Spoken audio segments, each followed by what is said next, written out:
Yeah, there we go. Okay, so I'm starting late for the recording, guys. I apologize. I should be starting at 15:11 instead. I'm now picking up at 15:19, I think. We'll pick up there. So my apologies for a messed up recording today. So you shall consecrate to the Lord your God all the firstborn males are born of your herd and of your flock. You shall not work with the firstborn of your herd, nor shear the firstborn of your flock. You and your household shall eat it every year before the Lord your God in the place where the Lord chooses. So in other words, wherever the Lord decides to put his tabernacle, his meeting place, that's where you're going to go. We've talked about this last week or week before, that basically you're going there to have a feast, to socialize, to fellowship with other Christians. Because, well, in this case, other Israelites, but that's what you're supposed to do. And that's basically getting to share a meal with the Lord, if you will. But if it has any defects, such as lameness or blindness, or any serious defect, you shall not sacrifice it to the Lord your God. You shall eat it within your gates. The unclean and the clean alike may eat it, as a gazelle or a deer. Only you shall not eat its blood. You are to pour it out on the ground like water.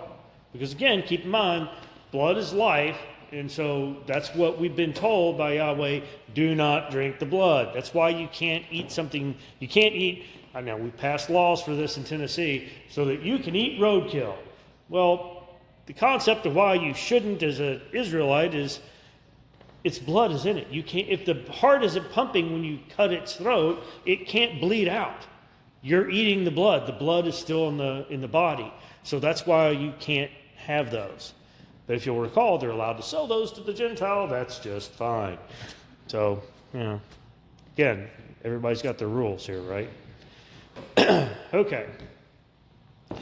Observe the month of Abib and celebrate the Passover to the Lord your God. For in the month of Abib, the Lord your God brought you out of Egypt by night. You shall sacrifice the Passover to the Lord your God from the flock and the herd in the place where the Lord chose to establish his name. You shall not eat leavened bread with it.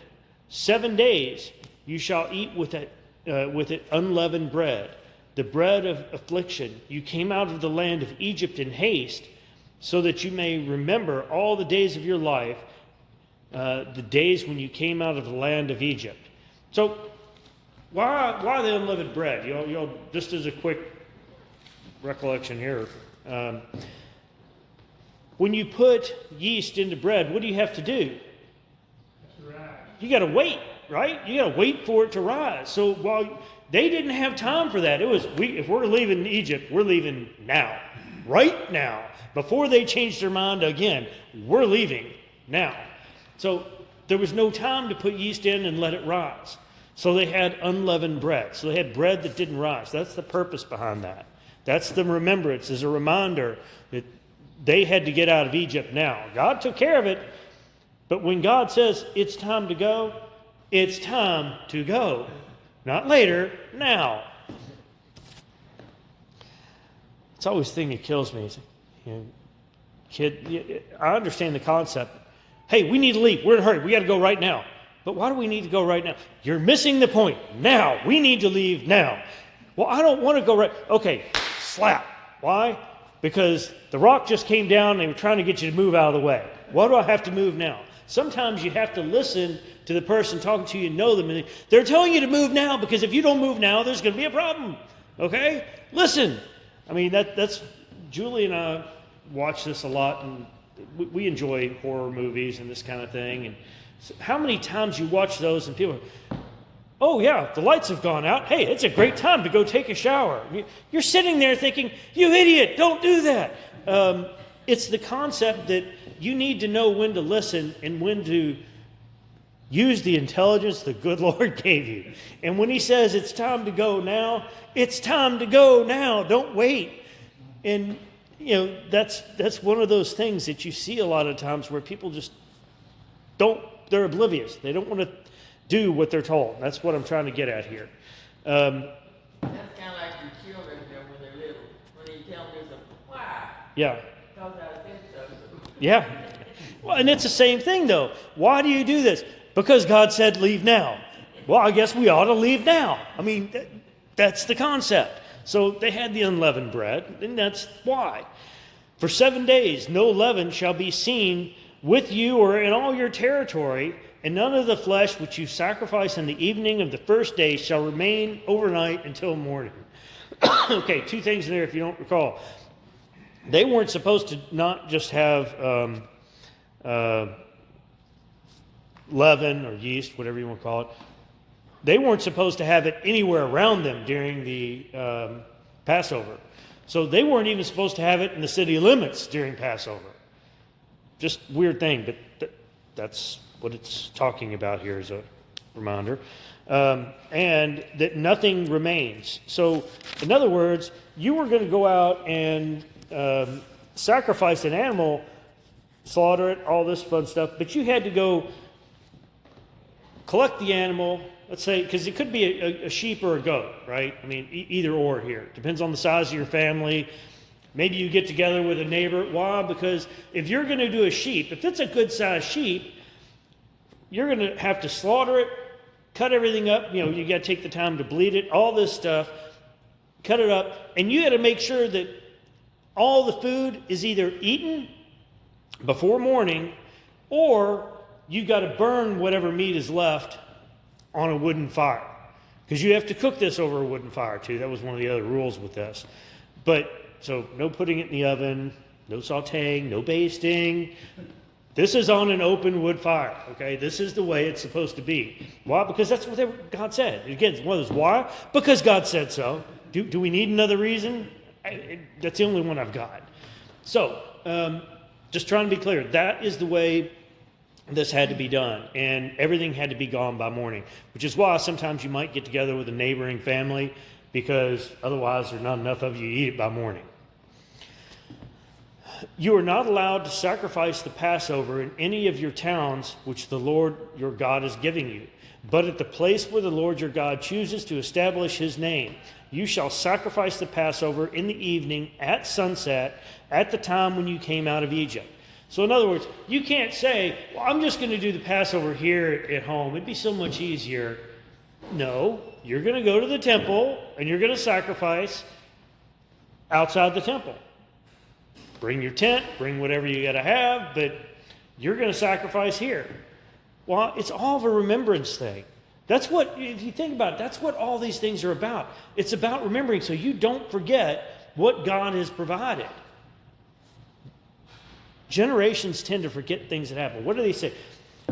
Those who don't know history are doomed to... Exactly. Because if you don't know what happened, you're liable to do the same thing and make the same mistakes. The idea is to learn from your mistakes. Yes, sir? Yeah, I always think about in Isaiah where God tells them to remember the rock you were cut out of. Mm-hmm. And this is very interesting. Usually they don't mention the woman. But he says, remember Abraham, remember Sarah. Mm-hmm. Yes, exactly. You shall cook and eat it in place which the Lord your God chooses. So you have to go to God. You have to go to where his temple is. That's the whole point of this. In the morning you are to return to your tents. Hey, you've been up all night partying, so, 6 days you shall eat unleavened bread, and on the 7th day there shall be a solemn assembly to the Lord your God. You shall do no work on it. You shall count 7 weeks for yourself. You shall begin to count 7 weeks from the time you begin to put the sickle to the standing grain.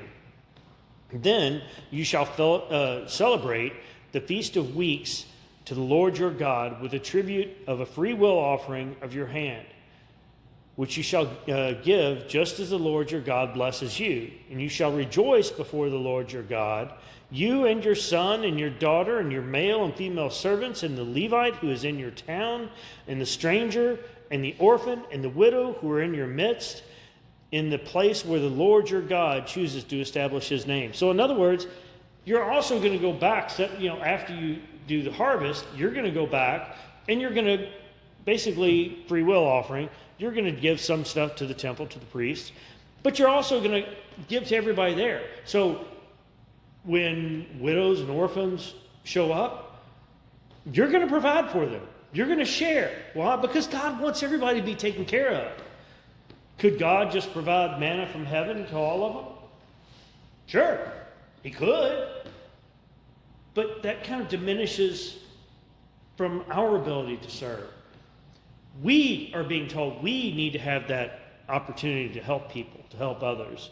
We need to go out and do it. We've been blessed by the Lord. We are supposed to turn around and share that blessing with others. And in this case, it's also food. It's one of the things that kills me. If you look back in time, again, trying to compare things then to now, in 50s, 60s, was the government really helping people? No. Where did people go for help if they were poor? Sure. Yeah, they went to church. Has that changed? Yes.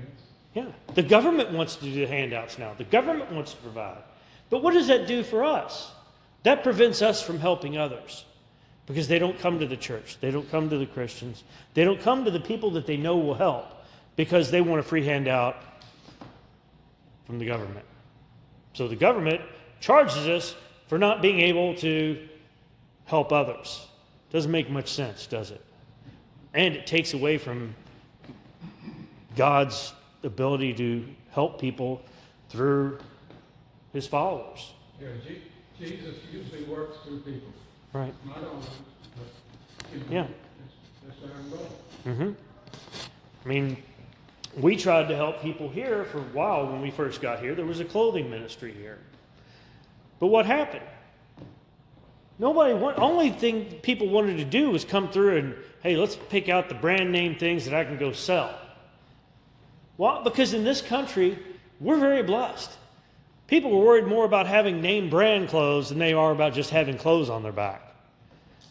And that's a great thing and it's a terrible thing. But the point is, we couldn't help people because people don't need that kind of stuff in this environment. And the government does so many handouts, we don't have the opportunity to show people the love God has for them. It's been taken away from us to a degree. I'm just trying to show the difference between then and now. Okay. You shall remember that you were a slave in Egypt and shall be careful to observe these statutes.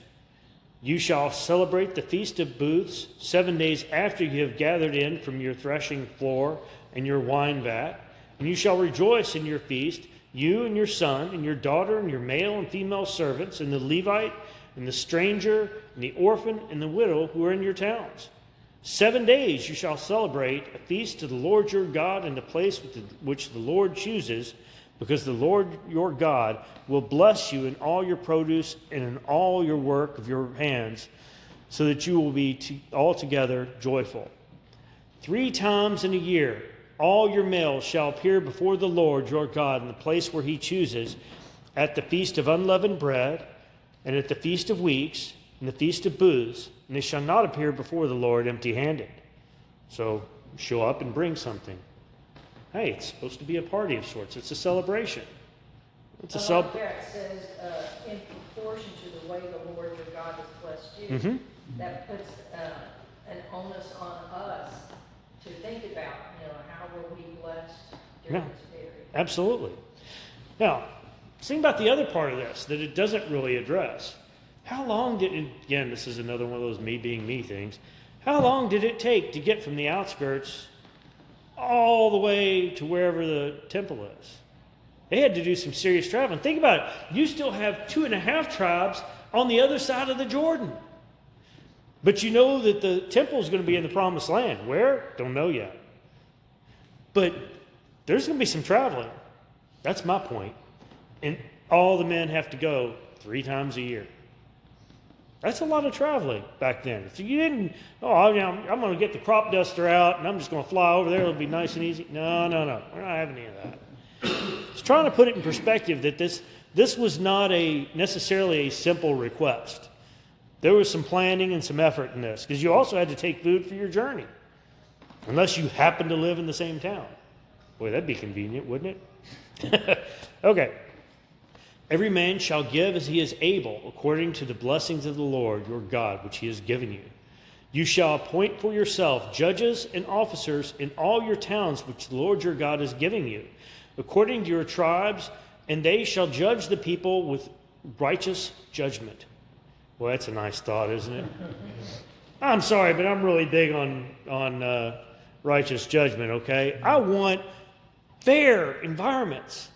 I like things to be fair. That's one of the things that I think I love the most about Yahweh is that he's fair. And if you see something, hey, I don't think this is going to be fair, which they've done before. Remember, you had some women who their father had died, and they weren't going to get anything in the inheritance in the promised land. They went to Moses and said, wait a minute now. Shouldn't we get something? I mean, our father is dead. Now we're going to have nothing. Well, let me talk to God about it. He comes back and says, you're right. You're going to get an inheritance. We're going to take care of that. So it's God being fair. And I love that concept. You shall not distort justice. You shall not be partial. You shall not take a bribe. For a bribe blinds the eyes of the wise and perverts the words of justice. Well, even God makes that one pretty clear, doesn't he? There will be no bribes. Because now everything's perverted. Justice and only justice you shall pursue, that you may live and possess the land which the Lord your God is giving you. So there are requirements. If you want to keep possessing this land, you're going to be fair, honest, and just. That's part of it. Wouldn't that be nice? I don't see that in our, again, comparing it to today. Do we do that today? I don't even think judges go through a background check before they get on the bench. Some of them are appointed, some of them we vote in. But how much do you know? Do you get, when you go into, to vote on this, do we get a background story on this person? No. Do they publish their record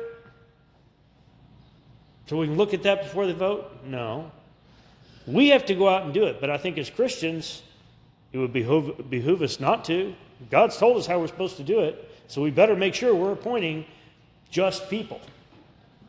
Just throwing it out there. And you shall not plant for yourselves an Asherah of any kind of tree besides the altar of the Lord your God, which you shall make for yourself. You shall not set up for yourself a sacred pillar which the Lord your God hates. What are both of these references to? Worshipping false gods. An Asherah, basically a pole, but putting that up somewhere so that you can worship around it. Putting up a sacred pillar. They were big on that, make a pillar here. Not necessarily an altar, just a pillar of stones. But it was all to worship some false god. And the Lord your God is a jealous God. How many times you hear that in the Bible? The concept is he wants to make sure that you're focused on him. And boy, you don't want to get between him and you don't want to go after another god. It doesn't end well. We'll maybe get into that still today. You shall not sacrifice to the Lord your God an ox or a sheep which has a blemish or any defect, for that is a detestable thing to the Lord your God. It's basically saying, well, you know what? I'm going to get rid of the thing that I don't really want because it's not good enough for me, but it's good enough for the Lord. No. What's perfect is what's good for the Lord. That's why we had to have a perfect sacrifice in Jesus Christ. Because it had to be something that was actually pure, something that was actually perfect. That's easier said than done. So that's why we had to have that sacrifice. There's an old hymn that I don't think anybody sings anymore, but it was give of your best to the master. And that's what you're supposed to do. He's making it very clear here, I think.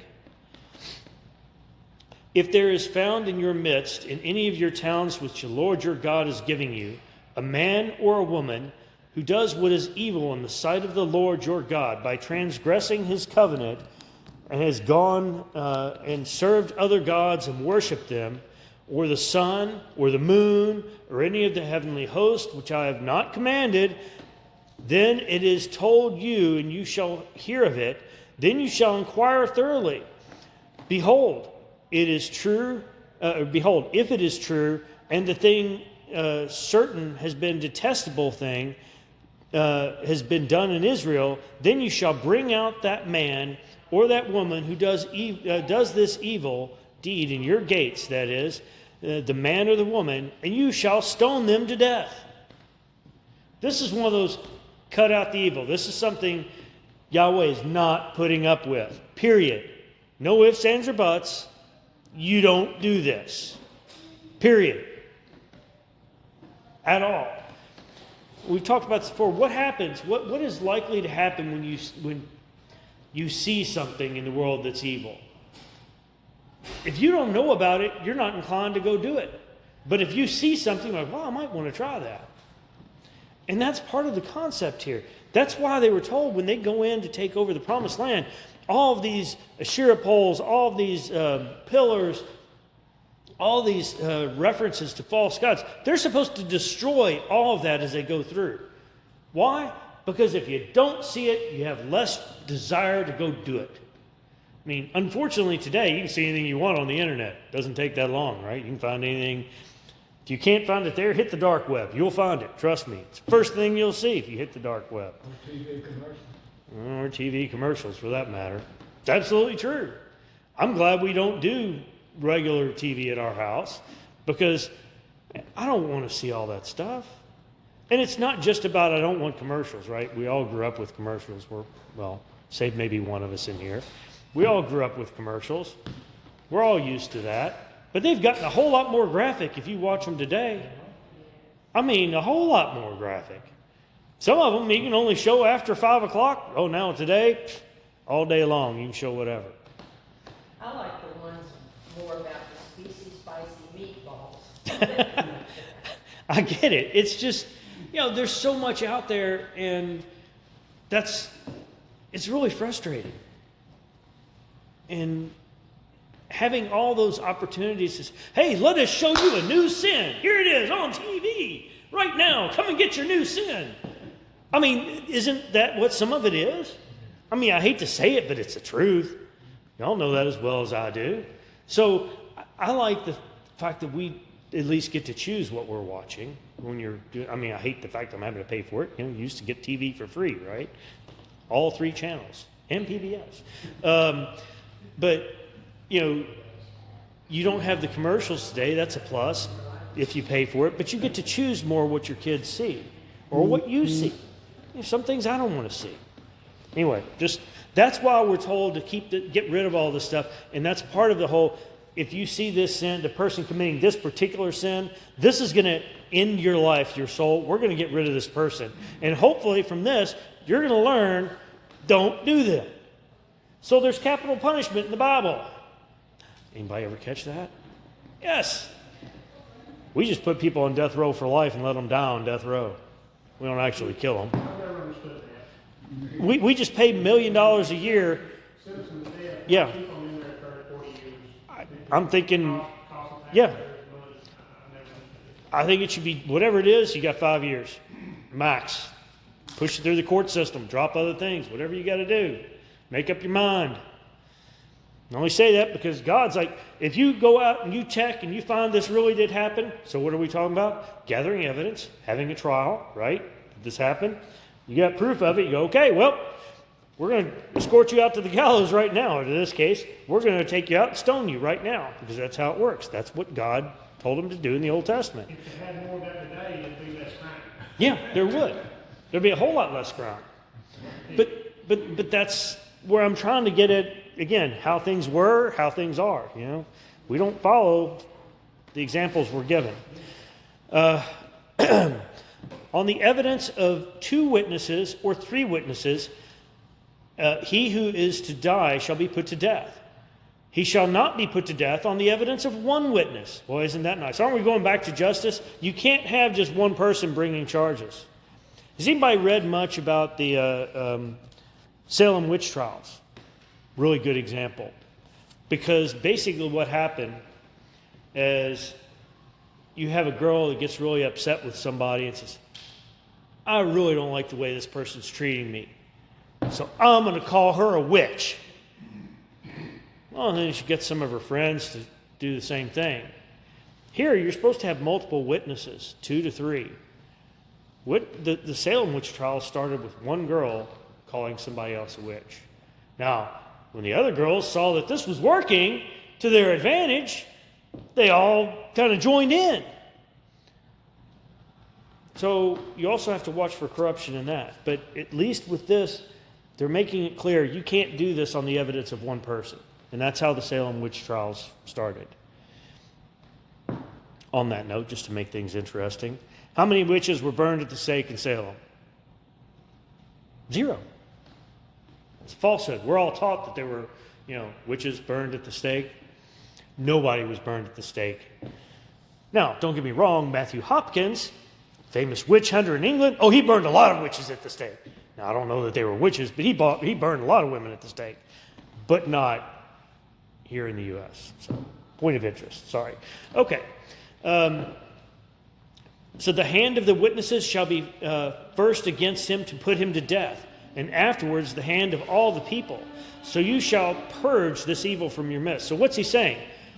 If you're the one that's calling them guilty, you throw the first stone. Sound familiar? You get to the New Testament, and they're ready to stone an adulteress. Christ goes, hey, whoa, okay, let's clarify who's going first here. He who is without sin, throw the first stone. They were all standing there with their stones like, is it going to be me? Is it going to be me? Ah, crud. Drop that stone. That's over with. Because they all knew better. But, again, trying to put it into perspective, that this has been a constant. Christ just kind of changed who's the one to start, right? If any case is too difficult for you to decide between one kind of homicide or another, between one kind of lawsuit or another, and between one kind of assault or another, being cases of dispute in your courts, then you shall arise and you shall go up to the place where the Lord your God chooses. Same general concept, right? We have lower courts. We have higher courts. It's the same thing here. So in that, I think we do follow the example that Yahweh's given us. If something can't be determined in a lower court, you send it up to the top. For us in this state, or in this country, it's the Supreme Court. But for this, it's going up to the priest, right? To the high priest. So the person that's supposed to be most in tune with Yahweh. Supposed to be. I won't say that's always true from our experience in the Old Testament, but at this point, that's what they're told to do. So you shall come to the Levitical priest or the judge who is in office in those days, and you shall inquire of them, and they will declare to you the verdict in the case. You shall do according to the terms of the verdict which they declare to you from that place which the Lord chooses, and you shall be careful to observe according to all that they teach you. So in other words, it's supposed to be a teaching thing so that, hey, now in the future, you know how to handle this kind of a case. That's part of it. But the other part is to say, no, this is final judgment. If you go up to that priest or that level judge, you do what they say. That's it. There is no further appeal. Case over. It's done. There's nothing else to talk about. Learn from it. According to the terms of the law which they teach you, and according to the verdict which they will tell you, you shall do. You shall not turn aside from the word which they declare to you, to the right or the left. The man who acts presumptuously by not listening to the priest who stands there to serve the Lord your God, nor to the judge, the man shall die. Thus you shall purge the evil from Israel. That the people will hear and be afraid and will not act presumptuously again. Right? The whole idea of death penalty was not just to get rid of the person. It was to teach the people that remain. It's not just against the one. See, that's the point Terry was making. Mm-hmm. If we saw what was happening. I'm in favor. If you're gonna do you have to kill somebody for their crime. Hey, put it on TV. Let people know this is what's going to happen if you do this. They need to understand that your actions have consequences, and it does. All of our actions, they have consequences. I think it's very important to understand that, and that's what happened throughout the Old Testament. What happened when people rebelled against God, the Israelites, a section of them? Well, in some cases, they were burned by fire. In other cases, they were bitten by snakes. In other cases, the earth just opened up and swallowed them whole. But the bottom line is, it was not just to get rid of those people. That was certainly step one. But step two was the example to everyone else. And that's something that I think we miss today in our society. I mean, that's the example Yahweh's given us. But I know today, in our country at least, we don't follow that. Your actions have some consequences in this country. But again, I digress. I'm just trying to give examples of what the Lord is telling us and what we do today so that you understand. That's why I think it's important for us to know who we put in office and who we shouldn't put in office. And we as Christians are responsible for those decisions. Excuse me.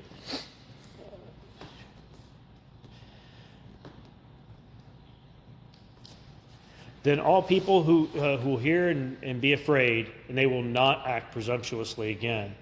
When you enter the land which the Lord your God gives you, and you possess it and live in it, and you say, I will set a king over me like all the nations who are around me. You shall surely set a king over you, whom the Lord your God chooses, one from among your countrymen. You shall set as king over yourselves. You shall not put a foreigner over yourselves, who is not your countryman. Now this is where it gets into, because keep in mind, this is all still Moses telling them this, right? So this is where Moses gets into kind of giving away the future, right? He's telling them what's going to happen. You're going to want a king. Well, the neighboring countries have kings. I want a king too. Idiot. It's my first thought. I don't want a king. I don't want somebody who's sovereign over everything unless you're talking about Yahweh. Because he's fair. Are humans fair? Sometimes. Sometimes they're not. So we don't have kings. I'm really glad this country doesn't have kings. In fact, we left a monarchy so we wouldn't have kings. That's why the U.S. was founded, among other reasons, that religious freedom. There were several things. But the point is, that was part of it. It's part of why we did it. But he warns them here, okay, when you decide you want to have a king, everybody else has a king, then fine, you can have a king, but make sure at least it's one of your countrymen. It's somebody that's going to listen to you. Don't be dumb about it. Put some foreigner over you. Well, I was a king over here. I think I'd be a great king for you. Yeah, no, don't do it. I mean, that's what it comes down to. All right. I have used my time. So we're going to pick up on verse 16 next week. So 17, 16 next week. And let's go ahead and close in prayer.